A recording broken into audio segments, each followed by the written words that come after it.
Friends, சூப்பரான egg gravy எப்படி ready பண்ணுறேன் பார்க்கலாம். மிக்ஸி ஜாரில் ஒரு பெரிய வெங்காயம், கொஞ்சமாக புதினா, தண்ணி சேர்த்து ஃபைன் பேஸ்ட்டாக அரைச்சி எடுத்துக்கலாம். இஞ்சி வெள்ளை போட்டிருந்தா அதையுமே சேர்த்து அரைச்சி எடுத்துக்கோங்க. நான் இஞ்சி பூண்டு பேஸ்ட் தனியாக இருந்தனால எடுக்கல.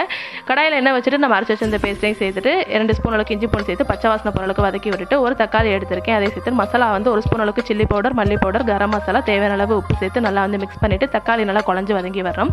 தக்காளி இந்த அளவுக்கு குழஞ்சதுக்கப்புறம் 1 ஸ்பூன் அளவுக்கு தயிர் சேர்த்து நல்லா மிக்ஸ் பண்ணிவிட்டு கொஞ்சமாக தண்ணி ஊற்றி கொஞ்சம் நேரம் கொதிக்க விட்டுலாம்.